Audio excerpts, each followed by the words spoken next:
Todos vós que estáis cansados e fatigados sob o peso dos vossos fardos, e eu vos darei descanso.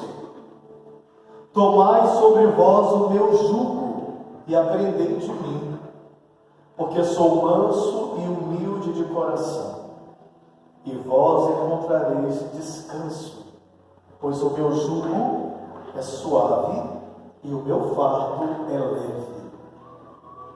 Palavra da salvação.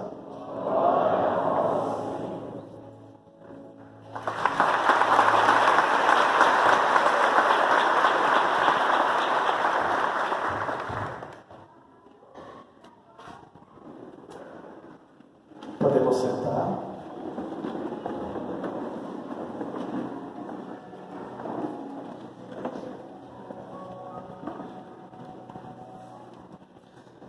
A palavra de Deus, ela é tão maravilhosa. Se nós observarmos com atenção, o Senhor tem nos educado profundamente a cada liturgia que nós vivemos. Hoje Jesus faz uma oração muito bonita ao Pai.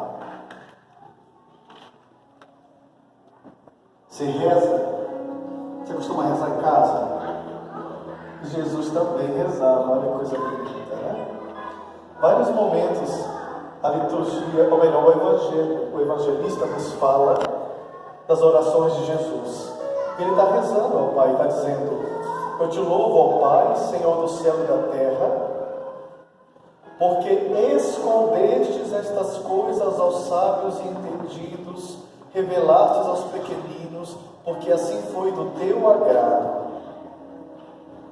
Porque escondestes estas coisas aos sábios e entendidos. O que Jesus está falando que o Pai escondeu dos sábios e entendidos?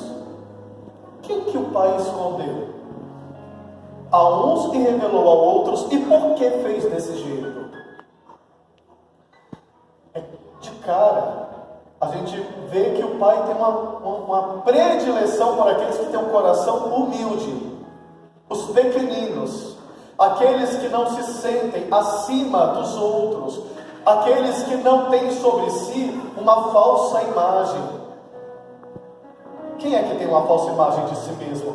Aqueles que acham que por aquilo que conhecem ou por aquilo que fazem são maiores, melhores, estão em uma hierarquia, como se fossem os super santos e os outros os pecadores. Todos nós somos dependentes da graça de Deus e precisamos ter esse coração humilde para reconhecer que mesmo tudo aquilo que nós conhecemos, os títulos que você tem, os diplomas que você tem, eles colocam você em um lugar alto que deve ser almejado nesse mundo. Deve ser almejado por quê? Porque você nasceu para ser a luz do mundo, e como luz do mundo tem que ser colocado em um lugar alto para iluminar. Mas entender que diante de Deus não faz muita diferença. Diante de Deus, Ele ama você da mesma maneira que Ele ama aquela pessoa que não teve a mesma oportunidade que você teve. Ele nos ama todos como filhos. Mas a palavra diz que Ele revelou aos pequeninos algo que não revelou aos sábios. O que é? A verdade de quem Deus é. Porque conhecer a Deus se concretiza quando nós conhecemos o Cristo. Todo o Antigo Testamento nós víamos como de uma maneira velada. A própria Escritura vai dizer isso. Quando Cristo vem, Ele revela quem realmente o Pai é. Se você busca conhecer a Deus somente a partir do Antigo Testamento, você vai ter a sensação de que Deus seria uma pessoa vingativa, uma pessoa que faz guerra e destrói, e se não fizer do jeito dele, Ele vai me matar. O Antigo Testamento nos deixa às vezes com essa sensação. Por quê? Porque ainda víamos de maneira velada. Ali existem coisas de Deus, mas também existe muita coisa que é do homem ainda. Sentimentos que fazem parte do coração humano, que ainda tende ao mal. É quando Jesus vem, então, que ele vai revelar plenamente quem é esse Pai. É quando Jesus vem, que ele mesmo em outro momento, ele disse aqui, só o Filho conhece o Pai, só o Pai conhece o Filho, e quem o Filho quiser revelar. A quem ele quer revelar? Aos humildes de coração. Em outro momento, Jesus vai dizer, quem me viu, viu o Pai. Até Jesus vir, ninguém tinha visto o Pai, só as manifestações. Agora, quem me viu, viu o Pai. E ele vai mostrando que o Pai não é totalmente daquele jeito. Por isso que depois de Jesus acontece uma quebra. E aí surge a nova aliança. E agora nós conhecemos quem o Pai é. Só que os sábios entendidos não estavam preparados para um Deus assim. Porque o Deus que Jesus veio revelar não correspondia ao Deus que eles estavam esperando. Eles estavam esperando um Messias vingador, que ia expulsar Roma, ia tomar o trono de Davi, e eles iam reinar acima de todos os povos. Não era assim para si.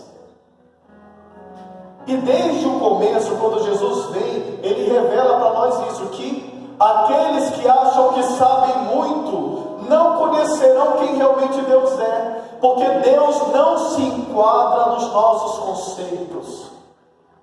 Deus se revela, mas não totalmente, senão ele não seria Deus, porque existe algo de Deus que é mistério. Então, a teologia até diz, chama de teologia apofática, uma linha da teologia onde se considera que é muito mais fácil dizer quem Deus é a partir do que ele não é, porque é muito difícil dizer o que Deus é. A gente consegue falar o que Jesus revelou, com as suas palavras e com as suas atitudes, porque quando a gente olha para as atitudes de Jesus, a gente conhece quem o Pai é. Por isso, leia Jesus, olhe para Jesus, veja as atitudes, veja as suas palavras, Ele vai nos revelar o Pai. Então, meus irmãos, nós precisamos olhar, quando Jesus vai nascer, acontece uma coisa que nós não tivemos a oportunidade de ter quando nós fomos nascer. Quem aqui pode escolher quem é seu pai e a mãe? Quem aqui pode escolher em que cidade ia nascer? Quem aqui pode escolher o hospital que ia nascer? E se seria hospital? Talvez seu pai e sua mãe até teve a chance de fazer isso, mas você não. Jesus teve, foi diferente. Jesus escolheu a própria mãe, Jesus escolheu o pai, Jesus escolheu onde ia nascer. A profecia dizia, não seria onde eles esperavam, os sábios, seria onde? Em Belém, periferia, não em Jerusalém, o grande centro, onde estava o templo. E aí quando, lembram do Natal, quando Jesus nasce, o céu se abre e os anjos descem. E os anjos vão anunciar para quem? Os anjos não vão lá no templo de Jerusalém. Os anjos não vão no palácio do rei Herodes. Os anjos vão anunciar aos pastores. Por quê? Aí é preciso primeiro lembrar que quando a gente olha o presépio, ou vai montar o presépio, as ovelhinhas é a coisa mais linda do mundo, né? No presépio e nas fotos. Você chega perto, a bicha fede que é uma coisa. Os pastores é a coisa mais linda do mundo no presépio. Mas naquele tempo, os pastores eram da sociedade aquele que a gente pode dizer, com todo o respeito da palavra, o povo mais lascado que tinha. O povo socialmente marginalizado, esquecido, era o grupo dos pastores. Mas os anjos vão falar para eles. Por quê? Porque se os anjos fossem no palácio dizendo, ó, o Messias nasceu, e nasceu lá em Belém, na vilinha, naquela periferia, no meio dos animais, eles iam acreditar?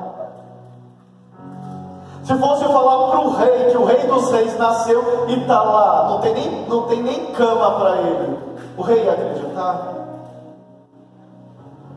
Mas os pastores, quando receberam a notícia, eles acreditaram e foram até lá adorar. Eles acreditaram por quê? Porque eles tinham um coração humilde, um coração aberto. Por isso, somente quem tem um coração assim pode conhecer a Deus. Aqueles que têm um coração já engessado, querendo dizer quem Deus é, não são capazes de conhecer a verdade de Deus. Não são capazes de acolher a um Deus que não corresponde àquilo que você espera. É bonito quando a gente então abre mão de todo o conceito que a gente já tem para aprender mais, para conhecer mais. Mas parece então, pelo que eu estou falando, que é difícil então se conhecer Deus. Mas a igreja nos fala quem Deus é? Não nos ensina? Sim! Mas por que a igreja consegue dizer quem Deus é e precisamos ler e aprender com a igreja? Por quê? Porque a igreja foi formada a partir do coração dos pequeninos. Porque a igreja olha para aquilo que os pequeninos receberam como revelação, encontram, percebem que o sagrado está realmente ali revelado, e então nos ensina. Não foi assim? Os apóstolos não eram um grupo de pescadores excluídos, pessoas que estavam disponíveis e abertas a acolher um mestre como Jesus. Por isso nós conhecemos e podemos confiar também na igreja. Um coração humilde. E aí você vai entender que Jesus disse, após essa oração aos apóstolos: vinde a mim todos vós que estáis cansados e fatigados sobre o peso dos vossos fardos. Isso aqui a gente pode trazer para a nossa realidade também. O que te cansa? A gente está cansado. Cansado do trabalho, cansado da semana, cansado da internet, cansado das notícias, cansado de lutar contra uma doença, cansado do casamento, cansado dos filhos, cansado de tanta coisa. Vinde a mim, não desista, venha a mim. Mas tem uma coisa maior aqui, que quando Jesus está falando isso aos apóstolos, ele está falando de uma experiência religiosa de fé que era pesada demais. A cultura judaica, meus irmãos, ela foi construída com tantas regras rituais que não era só para a igreja. Se você chegava em casa, tinha um jeito de entrar em casa. Tudo era definido pela religião. Tinha que lavar o pé da seguinte maneira, tinha que lavar as bacias de cobre da seguinte maneira, tinha que fazer, tudo era de maneira ritual, era um peso. E aí o Senhor está revelando um Pai que quer um relacionamento. Primeiro, Jesus está dizendo que Deus é Pai. Antes não, os judeus não acreditavam, não tinha isso. Deus é Pai, Deus é o Criador, mas agora Ele é Pai. Jesus está dizendo: Deus quer um relacionamento com você. E esse relacionamento que vai gerar fé, e esse sim à religião, não pode ser como vocês estão vivendo. Ele está dizendo para os judeus, de uma maneira pesada. Ter vindo para a igreja hoje de manhã, não pode ser para você um peso. Se foi um peso para você, é porque você ainda não chegou ao ponto de conhecer um Deus que merece ser amado por você. Porque a partir do momento que você conhecer quem Deus é, você vai vir não por obrigação, não por peso, mas porque você o ama e quer honrá-lo. Então não pode ser pesado. Vinde a mim todos vós que estão cansados e fatigados por esses pesos de uma religião que não está levando vocês para o meu Pai. Eu quero que vocês estejam ao redor de um Pai, como um filho. E só se sente realmente filho de Deus quem olhar para Deus e sentir que Ele é um Pai.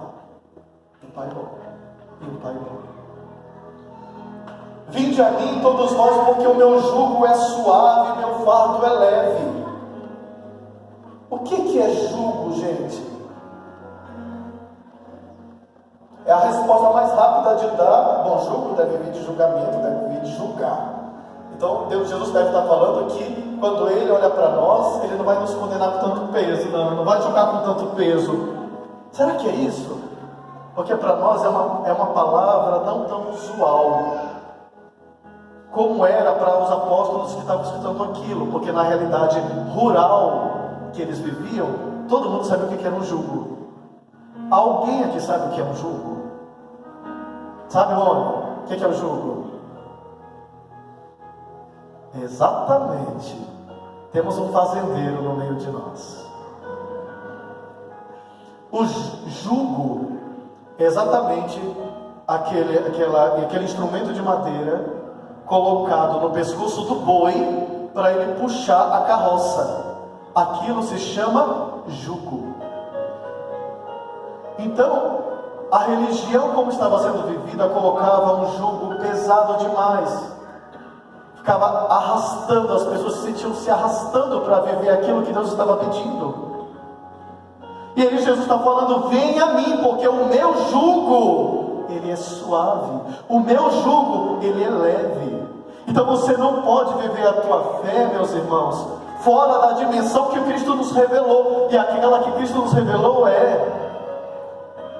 não é pesado fazer a vontade de Deus, porque é o melhor para mim. Não é pesado fazer a vontade de Deus e viver as minhas renúncias, porque aquilo que Deus me propõe é para que eu seja feliz. E se não é ser feliz no agora, tendo aquilo que eu quero, é ser feliz com aquilo que eu vou colher a partir das renúncias que eu estou fazendo hoje. Venha a mim, porque o meu jugo é suave. Deus não irá colocar sobre você um jugo pesado para você arrastar durante a vida, viver se arrastando como um escravo. Não é. O nosso relacionamento com Ele tem que chegar ao nível do verdadeiro amor. E o amor torna tudo leve. O amor torna. E quem aqui realmente ama, sabe as coisas e momentos difíceis que você já passou por alguém que você ama. Estar ao lado daquela pessoa mesmo quando era difícil. Não abandonar quando aquela pessoa estava doente. E o amor fez com que você suportasse coisas que outros de fora olham e dizem assim: como é que a fulana aguenta? Como é que fulana aguenta? Sabe por que aguenta? Porque o amor torna tudo leve. O amor dá sentido. O amor dá sentido. Então venha a mim. E se você até hoje, porque pode ser, se você até hoje olhou para a religião, olhou para a tua fé católica que você recebeu como uma coisa pesada e de obrigação, pede a Deus hoje para converter o teu coração, para que se torne realmente um relacionamento de amor, para que você o ame através dos sacramentos da igreja, de Nossa Senhora, dos santos, que você reze, que você descubra o prazer de ser de Deus. A primeira leitura falou que a gente tem que se alegrar com essa notícia. Exulta a cidade de Sião, porque o teu rei, ele é humilde, e ele vem montado no jumentinho. O teu rei é humilde.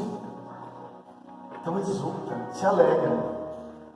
Mas Paulo hoje nos dá um segredo para a vida. Então muita atenção agora, que eu vou trazer um ensinamento que você não pode se esquecer dele. Paulo disse: vós não viveis segundo a carne, mas segundo o Espírito. Se realmente o Espírito de Deus mora em vós. Se alguém não tem o Espírito de Cristo, não pertence a Cristo. Quem aqui pertence a Cristo?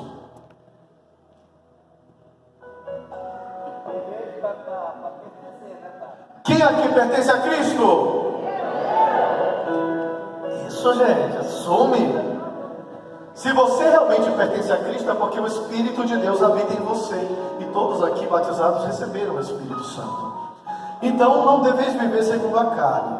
Aí Paulo vai dizer: portanto, irmãos, temos uma dívida, mas não com a carne, para vivermos segundo a carne.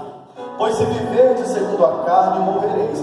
Mas se pelo Espírito matardes o que é da carne, vivereis. Paulo está trazendo a realidade nossa, da nossa natureza, porque nós ainda não estamos vivendo em um corpo espiritual.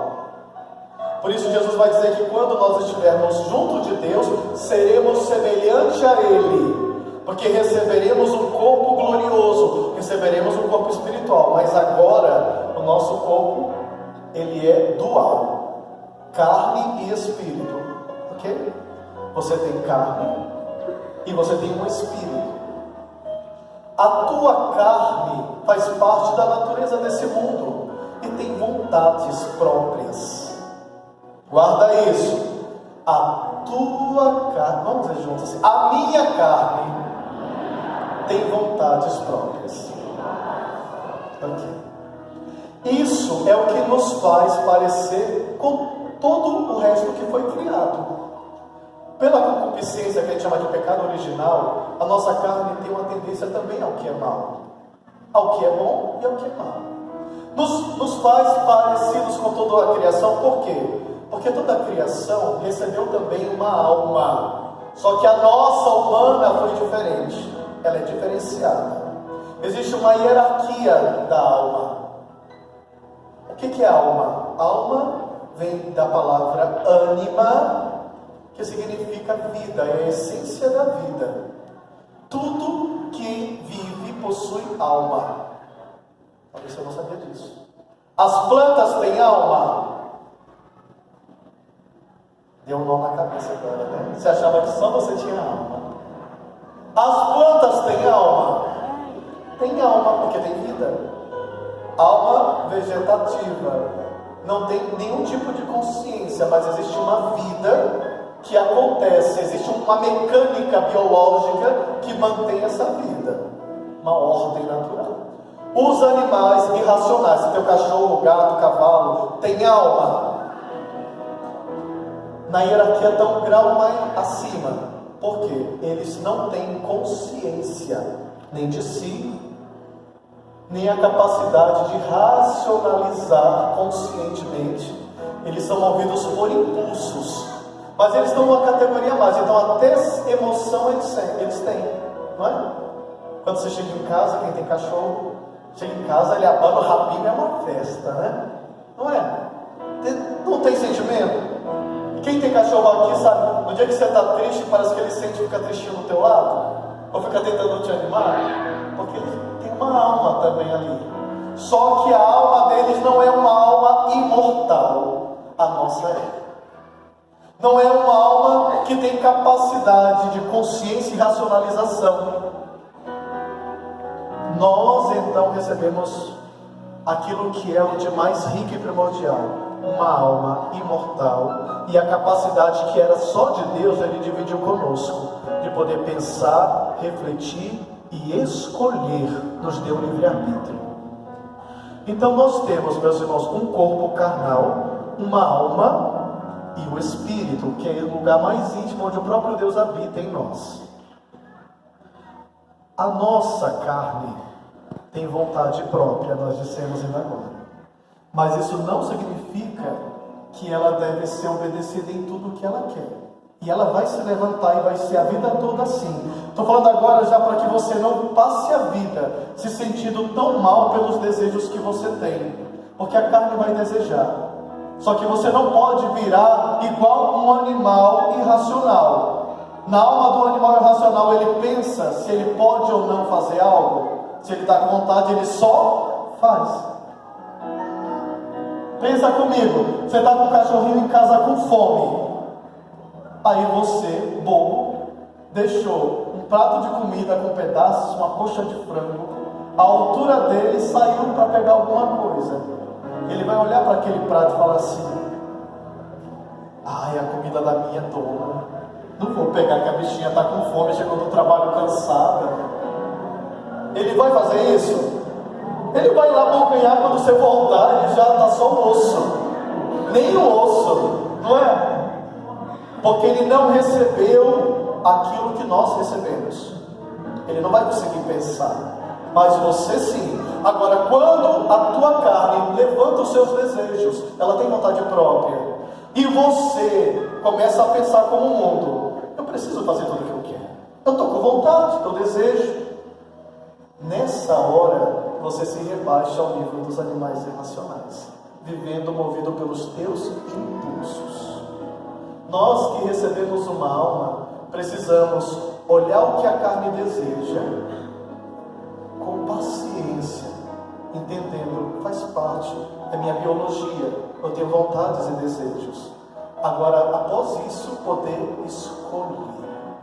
Porque Deus me deu uma alma capaz de discernir entre o que é bom e o que é mal. E aquilo que eu tenho dúvida, eu peço o auxílio do Espírito Santo para discernir o que é bom e o que é mal. E aí eu escolho.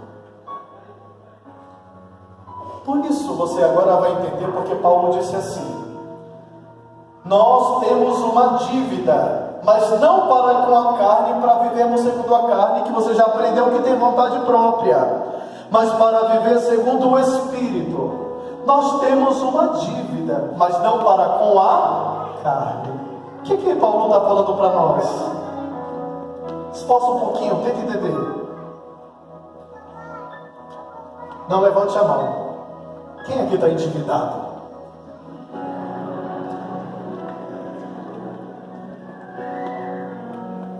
Casas Bahia que eu diga, né, gente? Agora, pensa que você está em dívida com um amigo teu, com um chefe, com um colega. Uma dívida muito alta, você ainda não conseguiu pagar. Aí tudo aquilo que essa pessoa pede para você, você não consegue dizer não, porque você se sente em dívida com ela, em gratidão. Ou alguém que já fez muito por você. Acho que todos nós devemos ter alguém aqui que foi assim na nossa vida. E você olha assim, não, para fulana eu não tenho como dizer não, porque eu me sinto em dívida com ela. É isso, Paulo está dizendo, você tem uma dívida, mas você não está em dívida com a carne. Então você está em dívida com quem?